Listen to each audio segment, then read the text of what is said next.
লজ্জায় আর আসতে পারছে না। ও জামাইয়ের কালো বুট, চোখ খুলে দেখি দেখি একটুখানি। বাবা রে কি লজ্জা, সুন্দর লাগছে না? ভালো লাগছে। দেখি মুখ সরা, তারপর তো বলবো। মাম্পির থেকে তোকে সুন্দর লাগছে। আর কিছু শুনতে চাস?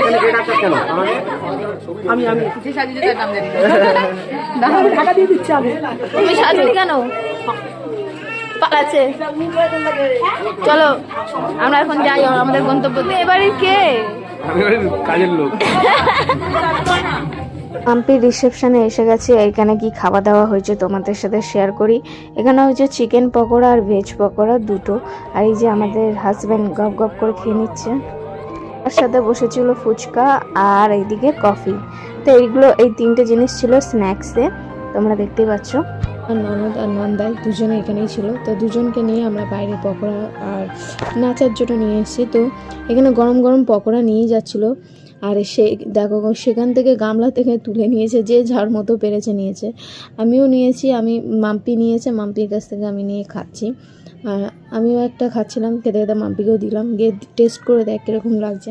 আর এখানে মাম্পির বৌদি সবাই দেখো, সবার হাতে পকোড়া ভর্তি, কিছু থাকুক না থাকুক সবাই 4টি পকোড়া খাচ্ছে।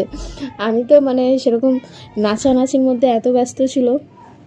এখানে আমাদের পরিবারের সকল সদস্য রয়েছে, মা থেকে সবাই, বৌদি থেকে সবাই। নাচানাচির মধ্যে ব্যস্ত ছিলাম, তাই ফুচকা কফি এগুলো ট্রাই করা হয়নি। কিন্তু চিকেন পকোড়া আমি খেয়েছি, মাম্পি নিয়েছিল যেখান থেকে। আর এখানে অনেক ভিড় হয়েছিল, আর আমরা সব বাইরেই ছিলাম। বলো ভিডিওটা ভালো লাগলে লাইক কমেন্ট শেয়ার করো। বলো হ্যাঁ ভিডিও বলো, আমি ভুলে গেছি। আমার বলো লাইক কমেন্ট শেয়ার করো। লাইক কমেন্ট শেয়ার করো। হাই করো, হাই করো। আমাদের মধ্যে যারা বয়স্ক আছেন তাদেরকে খাইয়ে দেওয়া হচ্ছে তাড়াতাড়ি, কারণ এখানে খুবই ঠান্ডা আর এটা শীতের সময়, তার জন্য তাড়াতাড়ি যেন তারা যেতে পারে। আর আমরা তো সেই বিয়েতে অত মজা করতে পারিনি, তাই এইবারে মাম্পির বিয়েতে